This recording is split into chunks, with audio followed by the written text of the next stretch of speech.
Quel est cet événement, cette personne, cette parole qui vous a choqué au point de vous faire perdre confiance en vous? Quelle est cette habitude que vous ne parvenez pas à dompter, cette chose que vous ne vous pardonnez pas? Souvenez-vous, était-ce une déception amoureuse ou familiale, un complexe physique, social ou psychique, un traumatisme postpartum, une addiction aux stupéfiants, à la masturbation, au sexe, un viol, un avortement? Bonsoir mes chéris et bienvenue sur notre chaîne YouTube Talk with Mispa. Je suis Mispa Bimaï, entrepreneur et motivatrice. Ici nous traiterons de tous les sujets qui minent à votre épanouissement, à votre estime de soi et votre santé mentale. Le but étant de rallumer cette étincelle-là, ce charisme qui sommeille en vous. Donc sentez-vous chez vous comme avec votre meilleur ami. Cette semaine, nous commençons par parler des complexes physiques. Qu'est-ce qu'un complexe physique et comment gérer ces complexes physiques? Tout d'abord, likez la vidéo si vous aimez notre contenu, partagez, commentez et abonnez-vous. Mais n'hésitez surtout pas de laisser en commentaire les astuces et conseils qui ont marché pour vous ou pour votre entourage. Le complexe physique est un sentiment d'infériorité dû à un défaut physique qui se manifeste par la honte ou la timidité et entraîne une perte d'estime de soi. Donc voici 5 astuces pour mieux gérer vos complexes physiques. Mais avant de commencer, moi j'ai 2 questions pour vous. Vos défauts ou malformations sont-ils naturels ou congénitaux ou sont liés aux problèmes de santé, aux événements de la vie tels que les accouchements par exemple, les accidents? Deuxièmement, êtes-vous complexé par quelqu'un, quelque chose, par le regard de la société? Quand on sait que les standards de la beauté évoluent, à l'époque nous avions comme référence Cameron Diaz, Julia Roberts, Angelina Jolie, et c'était toutes minces, grandes et blanches. Mais avec l'avènement des Kardashians, tout le monde veut avoir des grosses fesses, le ventre plat, les gros seins.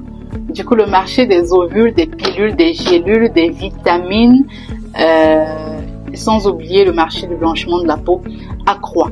Donc, vous êtes complexé par rapport à quoi, à qui? Première astuce, acceptez-vous, développez vos qualités au lieu de vous concentrer sur vos défauts. Par exemple, vous n'avez peut-être pas une très belle poitrine généreuse et tout, mais vous avez une belle tête. Ça marche. Vous n'avez peut-être pas une belle tête, mais vous avez de beaux cheveux, de beaux pieds, un ventre plat. Ça marche. Vous n'avez pas une partie du corps particulièrement attrayante, mais vous êtes la plus éloquente, vous êtes élégante, vous savez cuisiner. Mettez ces atouts en valeur, développez-les, cultivez-les et faites-en une arme. On connaît tous quelqu'un qui n'est peut-être pas très beau, mais qui est charismatique. Ça émane de la confiance en soi. La confiance en soi fera l'objet de notre podcast. Deuxième point, trouvez-vous un style vestimentaire qui vous aille et qui met tout le monde d'accord. Ça encore, ça émane de la confiance en soi parce que c'est le charme, c'est la confiance que vous mettez, la beauté interne que vous projetez sur le vêtement qui lui donne de la valeur. Donc, trouvez-vous un style, développez vos valeurs internes en faisant du sport, ça c'est très important. En vous cultivant, c'est très charmant, quelqu'un qui a un peu de tout à dire sur tout. Est-ce qu'on se comprend? Troisièmement, entourez-vous des personnes positives, des personnes encourageantes.